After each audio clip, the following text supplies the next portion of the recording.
O mountains of Mecca, what can you say of the day that Abraham passed your way?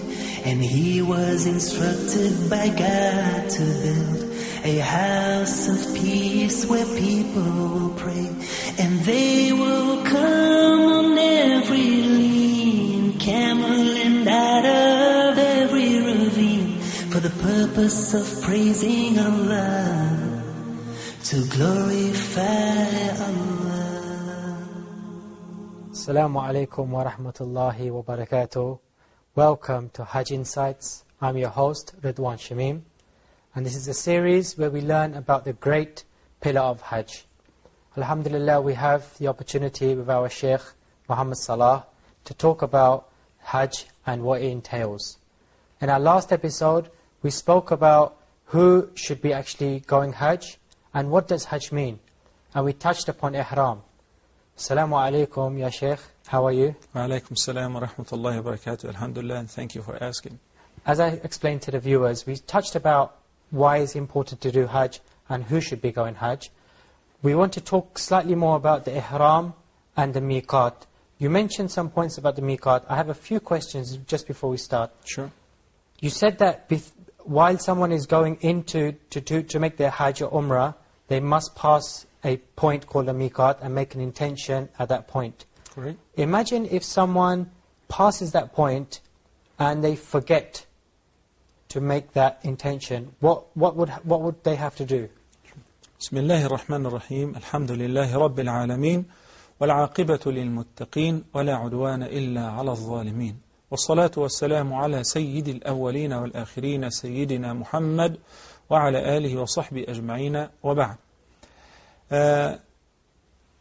Al-Ihram is the first pillar of either Umrah or Hajj. It's a pillar. Yeah. You cannot just indulge into the act of Umrah or Hajj without making Ihram or assuming the intention of entering into Ihram. And announcing the Ihram at the appointed places, the proper appointed areas, or the mawaqit is a must. Okay. But if somebody passed the miqat, the appointed place, without assuming the intention of Ihram, without saying the talbiyah, whether that was done deliberately for a reason or another, or out of forgetfulness, or he fell asleep in the plane or any means of transportation. Which can happen, yeah. Or even furthermore, out of ignorance. Okay. And this is a very common problem. So he when didn't people know. at Jeddah airport, they say, well, what shall we make Ihram? We didn't know. So in this case we say, to rectify that, Okay. there are one of two choices. The first choice is that you must go back to the miqat, to the appointed place. What about if you're flying? It's impossible. Yeah. And nowadays, it's not that free you can tour around in the country. Once you enter with the intention of performing Hajj, you only have certain territories, which is Jeddah, Mecca, and Medina. You cannot just wander around. Yeah. So that will take us to the next option automatically, which is to rectify that you assume the intention of Ihram from whichever place you were informed, Yeah. and you learn that you skipped the miqat, and now you must slaughter a fidya, a sheep. Okay. A sheep to be slaughtered and distributed, its meat must be distributed entirely on the poor people of Mecca. It's different than the Hadi and Udhiyah, because in the other two cases we get to eat from it. But in the case of the fidya, this is a ransom. To rectify a violation, a wajib that you skipped. So in this case you must do so. And that's why I say, please educate yourselves and study very well. And it doesn't cost you nor take you much to learn about the procedures and the rituals of Hajj beforehand. Okay. I believe it is very important for us to study what's restricted during the state of Ihram. Okay. We said Ihram is similar to Takbirat al-Ihram in the prayer. There are certain acts which will become prohibited and restricted. And in case that any person violated that, there is fidya. Okay. Or an expiation for that, as we'll explain right now. First of all, if a couple are performing Hajj together or Umrah in a state of Ihram, and once he said لبيك عمرة or لبيك حجا, Allah subhanahu wa ta'ala said, Al-Hajj ashhurun ma'lumat. فمن فرض فيهن الحج فلا رفث ولا فسوق ولا جدال في الحج. So he prohibited completely الرفث, which is a sexual talk or sexual relations, an intimate relation between the couple, or what leads to that. Okay. So you completely avoid having any intimate relationship with your spouse during the state of ihram. There are some restrictions which are only pertaining men. So there's a difference between men and women? Slight difference. Okay. Such as in the case of men, that they are not allowed to wear any stitched clothes. Okay. You're not allowed to wear what you're wearing right now, or what I'm wearing. No shawal qamis, no thobe, or aba'a, or a suit and tie. So what do we wear? We wear izar and rida. And izar is the lower towel, to wrap it around the waist. Somebody would say, but it is stitched, at least the edges. The edges. I understand, but we're talking about the clothes which were made to be worn in a special form or shape, like a shirt or pants or a jacket or a coat. No, we're talking about here non-stitched clothes, because this is very very simple form of covering the awrah. Similar very much to the coffin, and similar very much to the towels that they receive the baby once he or she is born. And because that resembles our beginning and it resembles our end. Free from any purification, from any jewelry, from any fancy or luxurious means, in a very simple form and shape. And the other piece is called rida, because you wear it over your shoulders, to cover both shoulders. Okay. It's quite interesting that you see people, once they wear the rida right away, they uncover the right shoulder, and they stay in this condition 24/7. What is this for? Because this is what they have seen on videos. Yes. They think this is Hajj. No. Uncovering the right shoulder is a prophetic tradition only in the very first tawaf, which is known as Tawaf al-Qudum or Tawaf al-Umrah. So after the arrival tawaf. And after you finish the tawaf, you must cover both shoulders. Okay. What we see that our brothers are constantly wearing in this condition, which is called ittiba', and covering the right shoulder, it's a mistake, especially in the prayer. So this is very specific to a specific action. Exactly, and it has a reason. Okay. Similar to another act which we'll discuss it during the traditions of tawaf as well. Yeah. Another restriction which covers both men and women, Yes. wearing or touching or using any scented substances, or wearing perfumes or colognes or any oil that have fragrance. That's completely restricted.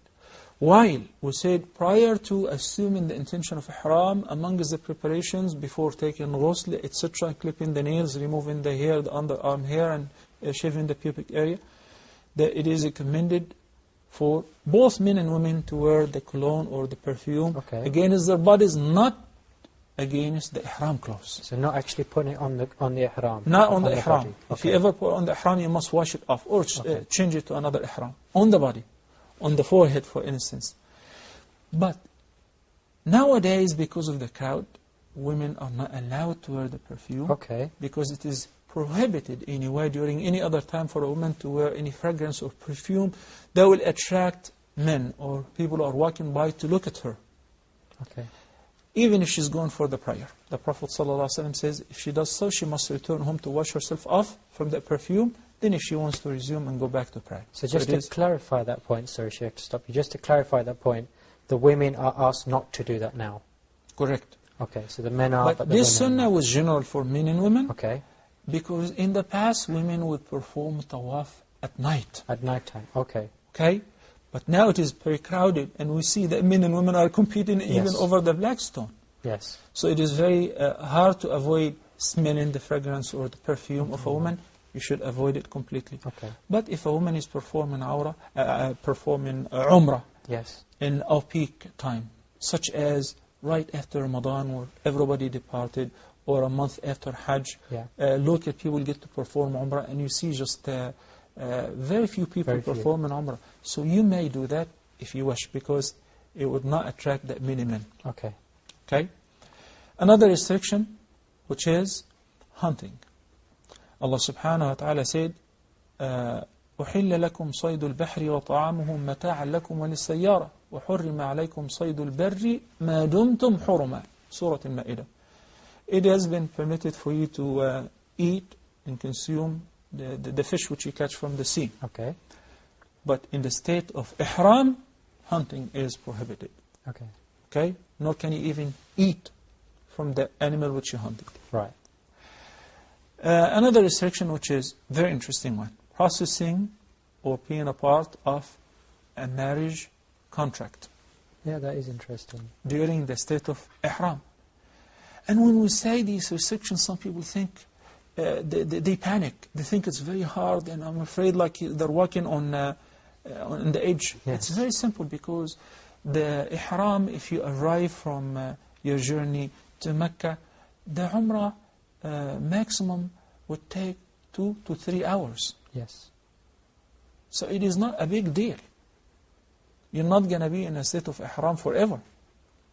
It's easy to avoid these restrictions. Now we speak about women. How do they dress up in ihram? Women in ihram, number one, completely avoid wearing any makeup.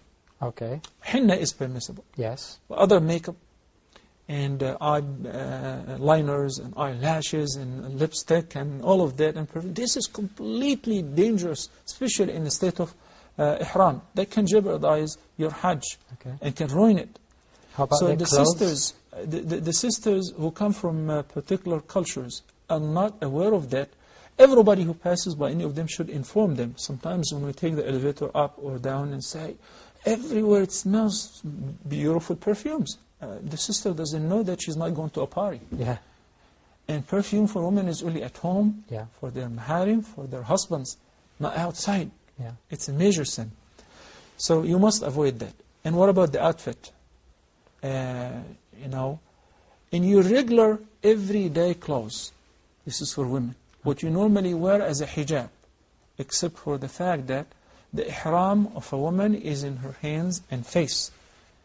Should not cover both hands and face during the state of ihram, unless if she is a woman who is wearing a niqab, the Yes. face cover. Then if she happens to pass by men, as Aisha radiallahu ta'ala anha wa ardaha narrated, she would lower what's known as isdal from top of her head, or a khimar, to cover only if she's around non-mahram men. Sheikh, what we'll do is we're going to talk about this slightly more after the break, inshallah. If you will stay with us, inshallah, after the break, we'll hear more exactly about the ihram of the women. Inshallah, see you soon. Jazakallahu khair. Assalamu alaikum wa rahmatullahi wa barakatuh. Wa alaikum assalam.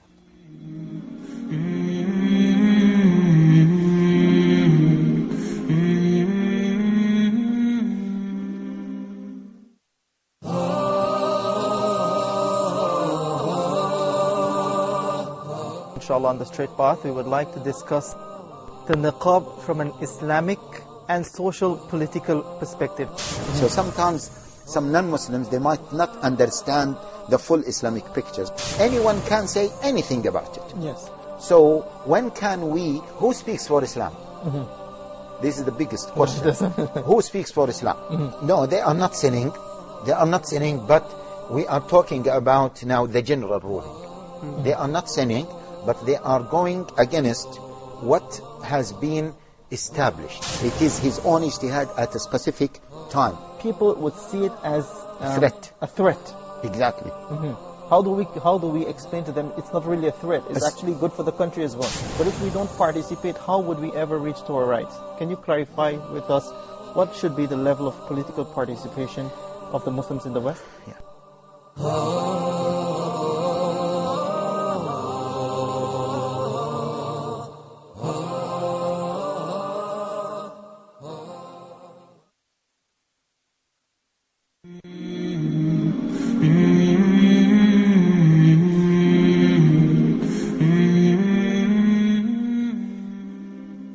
Assalamu alaikum wa rahmatullahi wa barakatuh. Welcome back to Hajj Insights.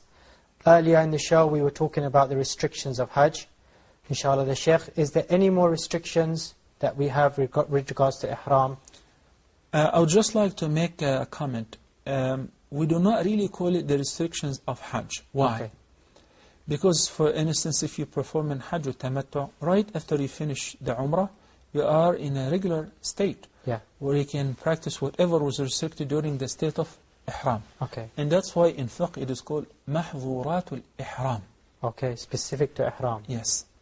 But after you undo your ihram, after you finish your umrah, if you and your spouse are sharing the same room, you're free to have an intimate relationship. Okay. If you want to get married, it is permissible. And wear your regular clothes, wear your perfume if you're a man, etc. There was one more restriction I wanted to address, which is clipping Yes. the nails or removing any hair from the entire body. Once you are in a state of ihram, we said you prepare yourself beforehand, but once you are in a state of ihram, you do not remove any hair or nail from your body.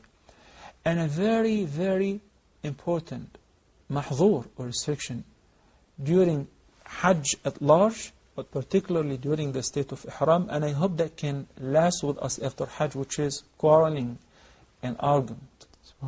Allah subhanahu wa ta'ala said, فَمَنْ فَرَضَ فِيهِنَّ الْحَجَّ فَلَا رَفَثَ وَلَا فُسُوقَ وَلَا جِدَالَ فِي الْحَجِّ. It is very interesting that argument, particularly false argument, is a sin, right? So it could be under the umbrella of the fusuq in general. But because it is very common, and some people, sometimes they get sucked in a conversation, then in an argument, then in a fight, verbal fight, they do not feel it until after it's over, then they regret what they've said. What can I do? Do I have to offer a dam? Do I have to offer a fidya or a sacrifice? I regret. So from the beginning, if I'd like to advise myself, or any of my brothers and sisters who are going for Hajj, what you need to do is you need to practice patience and control your temper. Just think about this fact. This is the biggest world annual meeting. 3 to 4 million people. It's like a rainbow color. White, black, red, Russians, Americans, Chinese, Arab, non-Arab, men and women, young and old, different ethnicities, different mother tongues. This is really amazing. There is no country on earth can organize such conference or meeting. It is only Allah subhanahu wa ta'ala who facilitates that and makes it happen. It is by the leave of Allah subhanahu wa ta'ala. So if somebody steps on your shoe, take it easy. If somebody shows you a frown face, smile to him. If somebody crossed the line, pardon him. This is a moment where you're begging Allah subhanahu wa ta'ala for forgiveness, and you want Him to pardon you and forgive you and remit all your past sins. So you better do that to others. Be forgiven in order to be forgiven. So this is the most important advice from the beginning to end. فَلَا رَفَثَ وَلَا فُسُوقَ وَلَا particularly جِدَالَ فِي الْحَجِّ وَلَا جِدَالَ فِي الْحَجِّ. By that, we covered the mahzurat, or the restrictions during the state of I want to speak to you about something called tahallul. Tahallul. Tahallul. That is the opposite of ihram. Okay. Because that comes up in a lot of the books, and there's probably viewers out there that are quite interested in trying to... And this term will be used used very often in the next few episodes as well. So it's very important to compare tahallul to ihram. Okay. We dress up in ihram and we announce the intention of talbiyah and assume the intention of ihram in order to indulge into the nusuk or performing other umrah or hajj. Okay. Once you finish the rituals of umrah or hajj, what's next? You need to exit out of this state of ihram to practice your daily activity regularly. Okay. That's called tahallul. Okay. And that will be simply done by either shortening or shaving the hair. Shaving is an option only for men, but shortening is for both men and women.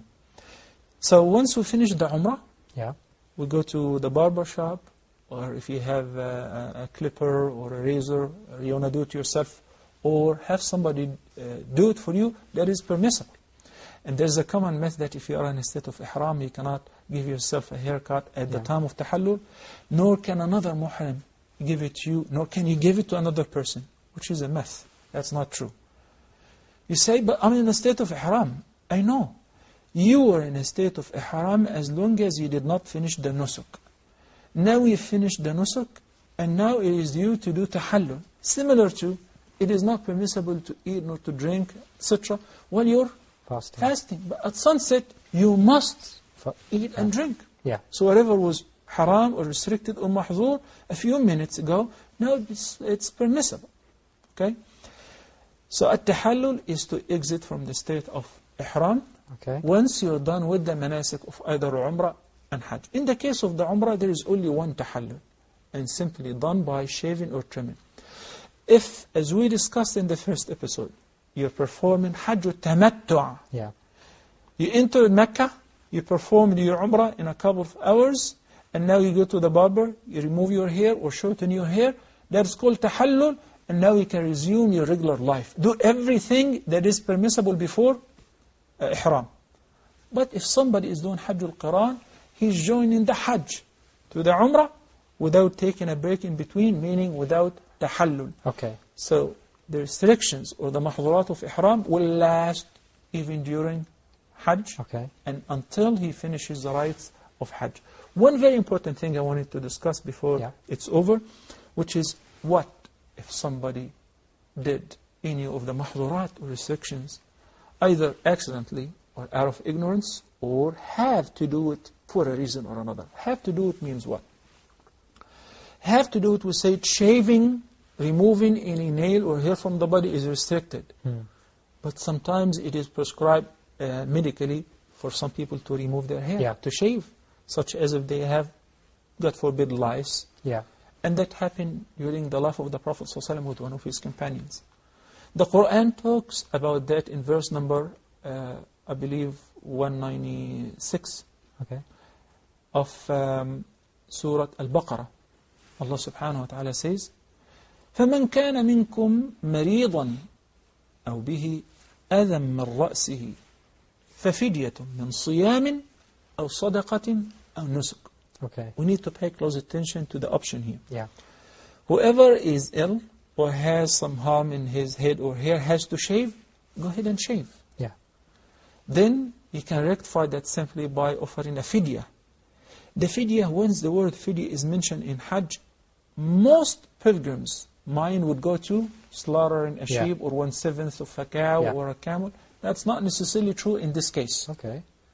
If somebody has to do any of the violations of ihram other than intercourse, of course, Yeah. or al-rafath, then in this case, the fidya for shaving or having to wear the regular clothes, or Yeah. for shaving, the fidya is صدقة ففدية من صيام أو صدقة أو نسك, to fast for 3 days, or to give a sadaqah to feed 6 masakin, Yeah.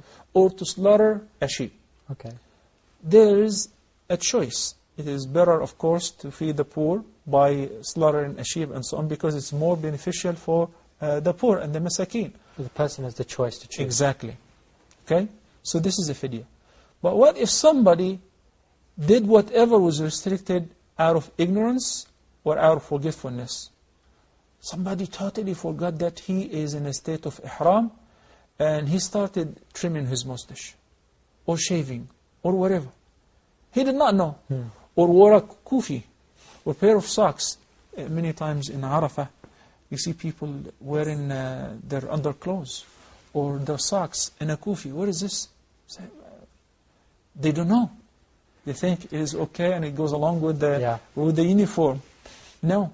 So simply by saying, no, this is restricted, he's informed. By removing this and fixing this, Yeah.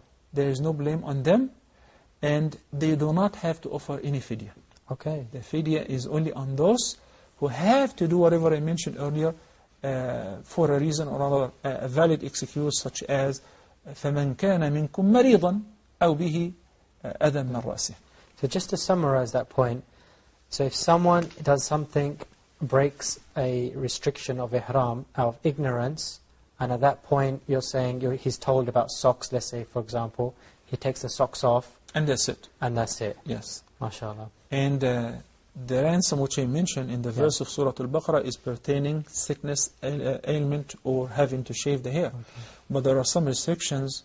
If the Hajj violated them, it would ruin the Hajj. Okay. Such as al-jima', an intercourse, coming to a complete sexual relation with one's spouse during the state of ihram. Okay. This is the biggest violation. Number 1, Hajj is ruined. Number 2, there is a big ransom. It's not about a sheep, it's about a camel per each. Number 2, they must come back next year or whenever the earliest opportunity to make up that Hajj which they missed or violated, even if it was a nafl or a voluntary Hajj, not just the mandatory. Jazakallah khair, Ustaz and our teacher, for your information. Inshallah, viewers, stay with us. In our next episode, we will learn even more about this great part of our Islam, Hajj. Jazakallah khair. Wassalamu alaikum wa rahmatullahi wa barakatuh. Mountains of Mecca, what can you tell of the day that stones from the sky fell, destroying an army determined to break the house of Allah that Abraham built? Oh, mountains of Mecca, how was the dawn on the day that my prophet Muhammad was born? How did it feel knowing he was to be the last and most beloved of all, Rasul of Allah, Nabi